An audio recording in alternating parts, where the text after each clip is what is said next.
ரஷ்யாவோட ஃபாரின் மினிஸ்டரான மிரோஷ்னிக் அவர்கள் கிட்ட போய் பத்திரிகையாளர்கள் கேட்டிருக்கிறாங்க. ஃபாரின் மினிஸ்டரோட ஸ்பெஷல் என்வாய் இந்த கீவோட குற்றங்கள் பண்ணிக்கிறாங்க, குற்றப்பிரிவு வாசிக்கிறதுக்குன்னு தனியா ஒரு நபர் பண்ணியிருப்பாங்களே, அந்த பிரச்சனைக்காக ஒரு நபர், அப்படிப்பட்ட ஒரு நபர் தான் மிரோஷ்னிக் அவர்கள். ஸோ இவர் வந்து பாத்தீங்கன்னா இவர்கிட்ட போய் கேட்டிருக்காங்க மீடியாக்கள், ஏங்க சார் உக்ரைன் ஏதோ பேச்சுவார்த்தையெல்லாம் நிறுத்திட்டாங்களாமா, அதை பத்தி நீங்க என்ன சொல்றீங்க அப்படிங்கலாம் கேட்டுக்கிறாங்க. அதுக்கு இவர் தரப்புல இருந்து என்ன கருத்துக்கள் வந்துட்டுன்னா, எழுத்துப்பூர்வமா எதுவும் வரலீங்க, இது மாதிரி நாங்க ரஷ்யா கூட பேசுறதையே நிறுத்திட்டோம் அப்படிங்கிறது போல எழுத்துப்பூர்வமா வரல. நார்மலா இது போல செய்யறாங்கன்னா சொல்லுவாங்க, அபிஷியலா சொல்லுவாங்க, அவ்வளவுதான். பேச்சுவார்த்தை கிடையாது, ஒண்ணும் கிடையாது சொல்லுவாங்க. அது போல எதுவும் உக்ரைன் தரப்புன்னு சொல்லல. அதனால பேச்சுவார்த்தைகள் போயிட்டு தான் இருக்குது. இன்கேஸ் அவங்க ஸ்டாப் பண்றாங்கன்னா எழுத்துப்பூர்வமா நடவடிக்கை ஏதாவது கொடுக்குறாங்க அப்படின்னா அவங்க நான் சொல்றேன் அப்படிங்கிற போல அவர் தப்புன்னு சொல்லிட்டு போயிட்டாரு. ஸோ நெகோசியேஷன் ப்ராசஸ் அப்படிங்கிறது நடந்துட்டு தான் இருக்கு. ஆனா இந்த பேச்சுவார்த்தைக்கான விண்டோ இப்போதைக்கு க்ளோஸ் ஆயிருக்கு அப்படிங்கிற பல அனலிஸ்டுகளோட கருத்துகள் இருக்கு. அதுவும் குறிப்பா உக்ரைனோட one of the military expert, அதுக்கப்புறம் வாலண்டியரா ராணுவத்துல இருக்கக்கூடிய ஒரு நபர் தான் தராஸ் சுமுட் அவர்கள். ஸோ இப்ப அவர் வந்து மீடியாக்கள் தரப்புல பேசும்போது அவர்கிட்ட கேட்டிருக்காங்களே, என்னங்க பேச்சுவார்த்தை என்னங்க ஆச்சு, உக்ரைன் ஸ்டாப் ஆயிடுச்சுங்கிறாங்களே என்னங்க ஆச்சு அப்படின்னா, இப்ப இருக்கக்கூடிய கண்டிஷன் வச்சு பார்க்கும்போது பேச்சுவார்த்தைங்கிறது ஆகஸ்ட்லயே க்ளோஸ் ஆயிடுச்சுங்க. அந்த விண்டோ வந்து க்ளோஸ் ஆயிடுச்சு. என்னங்க சொல்றீங்க அப்படின்னு கேள்விகள் வருது இல்லையா? அதாவது அடுத்த பேச்சுவார்த்தைங்கிறது வந்து பண்ண ஸ்பிரிங், எனக்கு தெரிஞ்சு ஏப்ரல் நினைக்கிறேன். ஸோ அப்பதான் வந்து ஓப்பன் ஆகுங்க. அது வரைக்கும் வந்து பாத்தீங்கன்னா பேச்சுவார்த்தைங்கிறது பெருசா எந்த ஒரு விஷயத்திலயும் அடிபடாது அப்படிங்கிறது போல சொல்றாங்க. ஏன்னா இதை வச்சு நீங்க பார்க்கும்போது உங்களுக்கு என்ன நடக்குது இந்த ரஷ்யா உக்ரைன் பிரச்சனைகள் அப்படிங்கிறது புரியும். கொஞ்சம் தெளிவாவே அவர் சொல்லிக்கிறார். அதுல மிக முக்கியமான பாயிண்ட் மட்டும் நம்ம இதுல பார்க்கணும். அதாவது உக்ரைன் இருக்கிறாங்க இல்லையா, அவங்க இந்த வின்டர்ல எப்படியாவது மேனேஜ் பண்ணி சர்வை ஆயிடணும். நார்மலா இந்த வின்டர் எப்படியாவது கடந்து வந்துடணும். அது ஒரு மிக முக்கியமான ப்ராசஸ். ஏன்னா இப்ப இருக்கக்கூடிய டெரிபிளான கண்டிஷன், ஏன்னா ஏர் டிஃபென்ஸ் சிஸ்டம் இல்ல, உக்ரைன் கிட்ட ரிட்டாலியேட் பண்ணக்கூடிய எந்த ஒரு ஆப்ஷனும் இல்ல, அஃபென்சிவ் ஆபரேஷனுக்கு எந்த ஒரு வாய்ப்பும் கிடையாது, எதுவுமே இல்ல. இப்ப அவங்க வந்து தோத்துக்கிட்டு இருக்காங்க லிட்டரலா. எல்லா எலக்ட்ரிக்கல் இன்ஃப்ராஸ்ட்ரக்சரும் பயங்கரமா அடி வாங்கியிருக்கு. ஸோ இது போல டெரிபிள் கண்டிஷன் அவரே மென்ஷன் பண்றாரு. உக்ரைனுக்காக வாலண்டியரா களத்துல இறங்கி போராடக்கூடிய ஒரு மிலிட்டரி அனலிஸ்ட் அவர் தரப்பு வந்து மீடியாக்கள் தரப்புல பேசும்போது கேள்விகள் கேட்கும்போது அவர் சொல்லக்கூடிய விஷயங்கள் இதெல்லாம் டெரிபிள் கண்டிஷன்.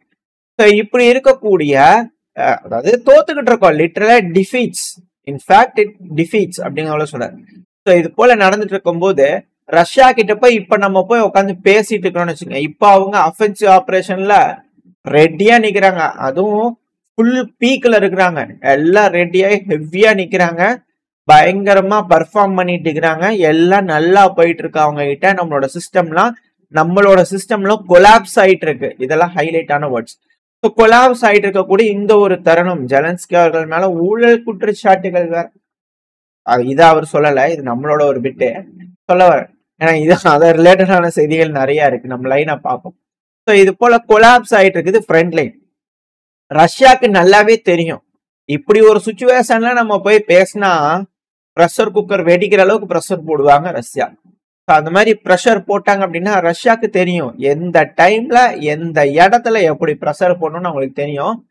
ஸோ அதனால இப்போதைக்கு வந்து பேச்சுவார்த்தை அப்படிங்கிறது உக்ரைனுக்கு சாதகமா இல்லை. அதனால நெகோசியேஷன் விண்டோங்கிறது க்ளோஸ் ஆயிடுச்சு. ஸோ உக்ரைன் நெகோசியேஷன் அப்படிங்கிறது வின்டருக்கு முன்னாடிக்கு வாய்ப்பு இல்லை. ஏன்னா எல்லா எனர்ஜி சிஸ்டமும் டெஸ்ட்ராய் ஆயிடுச்சு.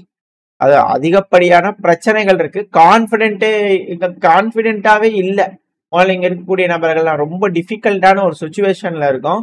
ஸோ இது ரஷ்யாவுக்கு நல்லாவே தெரியும்.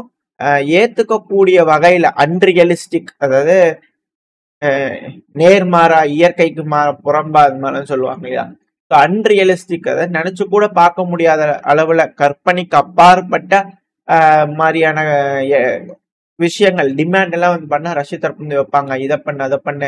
உக்ரைனுங்கிறது வந்து பாத்தீங்கன்னா ஹங்கேரிக்குள்ள கொண்டு வைங்கன்னு டிமாண்ட் வச்சாலும் ஆச்சரியப்படுறதுக்கு இல்லையா, அந்த மாதிரி அன்ரியலிஸ்டிக்கான டிமாண்ட் வந்து பாத்தீங்கன்னா ரஷ்யா வைப்பாங்க. இதே போல வந்து பாத்தீங்கன்னா போன ஸ்பிரிங் 2022 இருந்தது, இப்ப அதை விட மோசம்தான் இருக்கு அப்படிங்கிறது போல இவர் தரப்புன்னு சொல்லிக்கிறார். அடுத்த ஏப்ரல்ல இன்னொரு தடவை பேச்சுவார்த்தைகள் நடக்கலாம் அப்படிங்கிற தெரியுது. ஒரு டைமும் ஒரு அஃபென்சிவ் ஆபரேஷன் ஸ்டார்ட் பண்றதுக்கு முன்னாடி இருதரப்புலையும் ட்ரை பண்றதுக்கு முன்னாடி பேச ஆரம்பிச்சுக்கிறாங்க. இதுல இருக்கக்கூடிய விஷயம் நான் புரிஞ்சுக்கிட்டு உங்ககிட்ட சொல்லணும்னு நினைக்கிற விஷயம் இதுதான். ஸோ ஒரு டைம்லயும் ஒரு பிரச்சனையோட இதுலயும் தருணத்திலயும் நின்று பேசுறாங்க. முடியாது செஞ்சதுக்கு அப்புறம் அது நடக்குது. நடந்ததுக்கு அப்புறம் பேஸ்டு அந்த ரிசல்ட்ஸ் அவங்க உட்காந்து பேசுறாங்க. அது செயல்படலை அப்படிங்கும்போது திரும்பி வந்து பாத்தீங்கன்னா அடுத்த கட்டத்துக்கு ரெடி ஆகுறாங்க. ரெடி ஆகிறதுக்கு முன்னாடி பேசுறாங்க. இல்ல அப்படிங்கும்போது அது நடக்குது. இப்படித்தான் வந்து பாத்தீங்கன்னா லூப்ல நடந்துகிட்டு இருக்கு அப்படிங்கிற புரிஞ்சுக்கலாம். ஏன்னா உதாரணத்துக்கு சொல்லணும் அப்படின்னா அலாஸ்கா மீட்டிங்ல ட்ரம்ப் அவர்கள் அப்புறம் புட்டின் அவர்கள் பேசிக்கிட்டாங்க. பிரச்சனையை ஃப்ரண்ட் லைனா நிப்பாட்டிக்கணும். டான்பாஸ்ல இருந்து மட்டும் நாங்க பின்வாங்கிக்க உக்ரைன் தர சொல்றேன், ஓகேங்களா அப்படிங்கறத கேட்டுக்கிறாங்க. அந்த இடத்துல ஒரு மாதிரி பேசிக்கிறாங்க. ஏன்னா ட்ரம்ப் அவர்கள் இது போல சொன்னார், டான்பாஸ்ல இருந்து பின்னாறணும், கரண்ட் ஃப்ரண்ட் லைன்ல ஸ்டாப் பண்ணிக்கணும் அப்படிங்கலாம் செய்திகள் வந்துட்டு இருந்தது. ஸோ இதை வந்து பாத்தீங்கன்னா ஜெலன்ஸ்கி அவர்கள் யூரோப்பியன் யூனியன்லாம் லைனா போய் உட்காந்து எல்லாம் பேசினாங்க, எல்லாம் பண்ணாங்க. எதுவும் ஜெரிப்பட்டு வர மாதிரி தெரியல. சரி அடிச்சு பாத்துக்கங்க போங்க அப்படிங்கிற விட்டுட்டாரு போல தெரியுது ட்ரம்ப் அவர்கள். ஸோ இதுதான் இதுல இருக்கக்கூடிய விஷயம். ஸோ பேச்சுவார்த்தை அப்படிங்கிறது ஒரு டைம்லயும் ஒரு தருணத்திலையும் நடக்குது. பட் அது ஃபெயிலியராக திருப்பி அடுத்த அட்டெம்ப்ட் விண்டோ நடக்கும்போது நடக்கும் அப்படிங்கிற மாற்று கருத்துல. இப்போ இது போல உக்ரைன் கம்ப்ளீட்டா வந்து பார்த்தா கொலாப்ஸ் ஆயிட்டு இருக்கக்கூடிய இந்த சமயத்துல ரஷ்யால 2-3 நாளைக்கு முன்னாடி நம்ம சேனல்ல பார்த்தோம், ஒரு டாப் அபிஷியலை வந்து பாத்தீங்கன்னா கொலை பண்றதுக்காக, அசாசினேட் பண்றதுக்காக ட்ரை பண்ணிக்கிறாங்க. சிமெண்ட்ரி, அதாவது மயானத்துக்கு வரும்போது வந்து பாத்தீங்கன்னா கொன்றலாம் அப்படிங்கறது போல ட்ரை பண்ணிருக்கிறாங்க. ஒரு பவுல்ல எல்லாம் குண்டுகள் வச்சிருக்காங்க அப்படிங்கறது போல மாஸ்கோ பகுதிகளில் அப்படிங்கறத பார்த்தோம் இல்லையா. அரெஸ்ட் கூட பண்ணியிருந்தாங்க இல்லையா. இப்ப அது விசாரிச்சு அது பத்தின செய்திகள் வெளியே வந்துகிட்டு இருக்கு. ஸோ அந்த கொல்லப்படணும் அப்படிங்கிற ஒரு நபரை சூஸ் பண்ணிருப்பாங்க. அது யாருன்னா செர்கி ஷோய்கு அவர்கள். ஷோய்கு அவர்களுக்கு புரிய வச்சிருந்துக்கிறாங்க. நல்ல வேலையா அவருக்கு ஆயுசு கட்டி தப்பிச்சிட்டாரு அப்படிங்கறத இருக்கக்கூடிய விஷயம். ஏன்னா விட்டுருந்தா அந்த அன்னைக்கு மயானத்துல முடிச்சிருப்பாங்க. இது ஈரான்ல இருக்கிற மாதிரியான கதை. மயானத்துல வந்து பாத்தீங்கன்னா மக்கள் கூடி இருக்கும் போது வெடிச்சு இல்லையா குண்டு வெடிப்பு. ஸோ அதே போல பண்ண ஒரு ட்ரை பண்ணியிருப்பாங்க போல தெரியுது. ஸோ தப்பிச்சிட்டாங்க அப்படிங்கறதே இதுல இருக்கக்கூடிய விஷயம். சூழ்நிலை சரியில்லை, ஏகப்பட்ட விஷயங்கள் எஸ்கலேஷனுக்கு தான் கண்ணுக்கு முன்னாடி தெரியுது. இப்படி இருக்கும்போது ஹங்கேரி தரப்பு நாங்க ரெடி, ரஷ்யாவும் அமெரிக்காவும் உட்கார்ந்து பேச்சுவார்த்தை பண்றதுக்கு நாங்க ரெடி ஆயாச்சு. உக்ரைனை பத்தி புத்தபெஸ்ட் ஹங்கேரியோட கேபிட்டல். இங்க உட்காந்து பேசி ஒரு மிக முக்கியமான முடிவுகள் எடுக்கலாம். எப்ப ரஷ்யாவும் மாஸ்கோ வாஷிங்டன் அப்படிங்கிற சொல்லுவாங்க. மாஸ்கோனா ரஷ்யா, வாஷிங்டன் அமெரிக்கா. நாங்க எப்போ வந்து அவங்க டேர்ம்ஸ் ஒத்து வந்து சரின்னு சொல்றாங்களா நம்ம எங்க ரெடி பண்ணிடலாம்.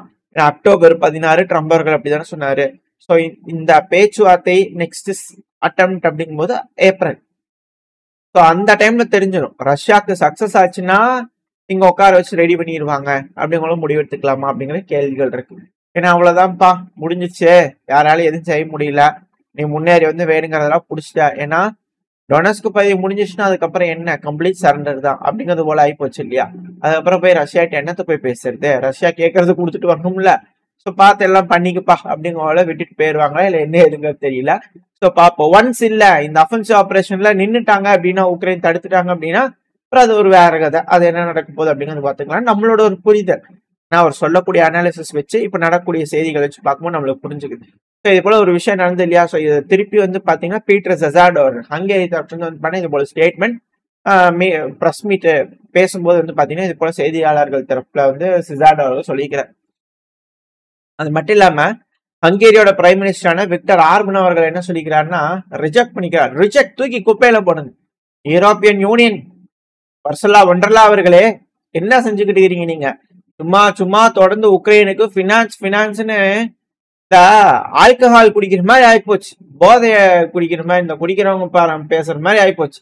இந்த ஒண்ணு மட்டும் கடைசிங்க அப்படிங்கிறது மாதிரி ஆயிப்போச்சு. என்ன பேசிட்டு இருக்கிறீங்க நீங்க, போங்க எல்லாம் அப்படிங்கிறது போல ஆர்பன் அவர்கள் காண்டா இருக்கிறாரு. பாப்போம். ஏன்னா தொடர்ந்து களத்துல வந்து பாத்தீங்கன்னா முன்னேற்றங்கள் பல பகுதிகளில் முன்னேற்றங்கள் ரஷ்யா பிடிச்சிட்டாங்க. தினந்தோறும் வீடியோக்கள் வந்துகிட்டு இருக்கு. இப்ப கர்கிவ் பகுதியில வந்து பாத்தீங்கன்னா ஆப்ரேட் ஆயிட்டு இருக்க சிவஸ் குரூப் எப்படி ஜாப்ரோஷியால டின்ப்ரோ குரூப் தெற்குல இருந்து வடக்கு நோக்கி போயிட்டு இருக்காங்க. அதே போல வந்து பாத்தீங்கன்னா ஒஸ்டாக் குரூப் வந்து உக்ரைனோட கிழக்குல இருந்து மேற்கு நோக்கி வந்துட்டு இருக்காங்க. அப்படியே புரியுதுங்களா? சோ இது போல சிவஸ் குரூப்ன்றது கர்கிவ்ல எப்படி சொல்லலாம், வட கிழக்குல இருந்து தென் மேற்கு நோக்கி இப்படி. சோ இந்த சைட்ல இருந்து வந்துட்டு இருக்கான்னு வச்சுங்களேன். சிவஸ் குரூப் வந்து பாத்தீங்கன்னா த்ருவோச்னோஷ்கி, இது வந்து பாத்தீங்கன்னா ரஷ்யால ஒரு மாதிரி வேர்டு இருக்கும். உக்ரைனியன்ஸ் வந்து பண்ணா அது வேற மாதிரி சொல்லுவாங்க. நான் மேப் உங்களுக்கு எக்ஸாக்டா பாயிண்ட் வச்சு காட்டுறேன். கரிக்கியூல இருக்கக்கூடிய ஒரு மிக முக்கியமான ஒரு பகுதி. இது ரஷ்யா அவங்க கட்டுப்பாட்டுல எடுத்துட்டு தான் வீடியோ பதிவுகள் விட்டாங்க. இன்னும் டீப் ஸ்டேட் வந்து பாத்தீங்கன்னா ஒத்துக்க மனசு வரல. ஆனா ரஷ்யாவோட கட்டுப்பாட்டுக்குள்ள இருக்கிறதா வீடியோ பதிவுகள் விட்டுட்டு இருக்காங்க. ரஷ்யா முன்னேறிட்டு இருக்காங்க. அதுக்கு அதிக அளவுல கை கொடுக்கறது இந்த களத்துல ரஷ்யாவுக்கு பெருமளவுல கை கொடுக்கறது ட்ரோன்கள். அதுவும் கொரியர் ட்ரோன்கள் அப்படின்னு சொல்றாங்க இல்லையா. வீரர்களுக்கு அதிகப்படியான சப்ளைஸ் கண்டினியூஸா வந்து பாத்தீங்கன்னா போயிட்டே இருக்கு. அதுக்கு மிக முக்கியமான காரணம் இந்த ட்ரோன்கள். இந்த ட்ரோன்கள் முன்னாடி வந்து இல்ல, இப்போ வந்து பண்ண அதிகப்படியா யூஸ் பண்ணிக்கிட்டு இருக்காங்க. அதுவும் இந்த போல ரஷ்யாவோட ட்ரோன்கள்லாம் அப்படியே அப்கிரேட் பண்ணி கொஞ்சமா டெவலப் ஆகி இப்பெல்லாம் வந்து பாத்தீங்கன்னா கன்னி வெடிகள்ல மாட்டினா கூட வெடிச்சதுன்னா கூட பெருசா எந்த டேமேஜும் ஆகுற மாதிரி இல்ல. ட்ரோன் வந்து அடிச்சதுன்னா அது வேற கதை. ஏன்னா கன்னி வெடியில மாட்டும் போது வெடிச்சதுன்னா இம்பாக்ட் ரெசிஸ்ட் பண்ணணும்னு பண்றாங்க. இப்போ ஒரு வண்டி இருக்குது அப்படின்னா எல்லா சைட்லயும் வந்து பாத்தீங்கன்னா நம்மளால ப்ரொடெக்ட் பண்ண முடியாது. இதே ட்ரோன்னா எடுத்துட்டு போறது குண்டுகளா இருக்குன்னு வச்சுக்கோங்க, அது ஓப்பனா தான் இருக்கும். மேல கொண்டு வந்து ஒரு குண்டு போட்டா எல்லாம் வெடிச்சிரும் இல்லையா. இது போல இருக்கு. ட்ரோனோட இழப்புகள் ஏற்படுத்துறதுங்கிறது வேற.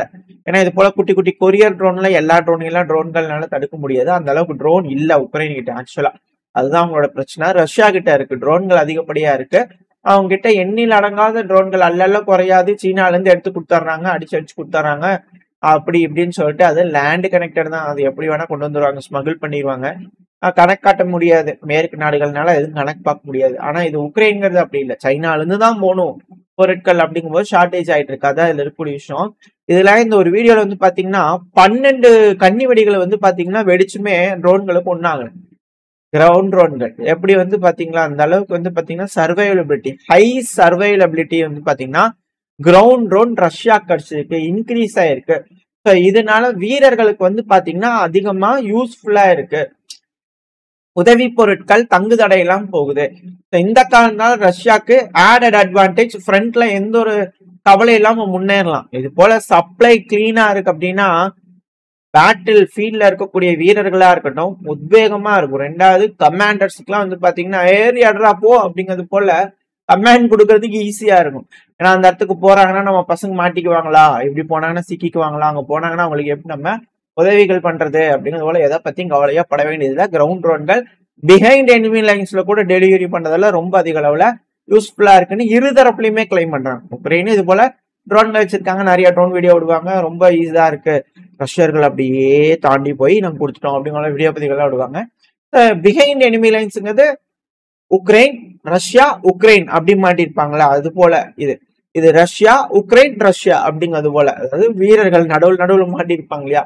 அவங்களுக்குள்ள மாறி மாறி வந்து பாத்தீங்கன்னா சாண்ட்விச் ஆயிருக்கக்கூடிய வீரர்களுக்கு உதவி பொருட்கள் ஆயுதங்கள்லாம் கொண்டு போய் கொடுக்கறது தகுந்த டைம்ல கொண்டு போய் கொடுக்கணும். அதான் இதுல இருக்கக்கூடிய மேட்ரு.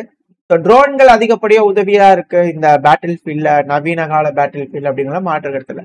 ஓரளவுக்கான தகவல்கள் இந்த பையில பார்த்துருப்போம்னு நினைக்கிறேன். இந்த பதிவு பத்தின உங்களோட கருத்துக்கள் என்ன? இந்த பதிவு எப்படி இருந்துச்சு, உங்களுக்கு பிடிச்சிருந்தா லைக் பண்ணிட்டு உங்க ஃப்ரெண்ட்ஸ் நம்மளோட ஷேர் பண்ணிக்கோங்க. அது கூட மறக்காம நம்ம சேனல் இன்னும் சப்ஸ்கிரைப் பண்ணலாம், மறக்காம சப்ஸ்கிரைப் பண்ணிக்கோங்க. அப்பதான் நம்ம சேனலை மதிச்சு 4 பேருக்கு யூடியூப் ப்ரொமோட் பண்ணும். உங்களோட அன்பு ஆதரவு எனக்கு எப்போ இருக்குன்னு நம்பிக்கையில இந்த பதிவு நான் முடிச்சுக்கலாம். இந்த பதிவு நல்லா இருக்கும்னு நம்பிக்கையில அடுத்த பேர் உங்க சந்திக்கலாம். Very stay safe, by.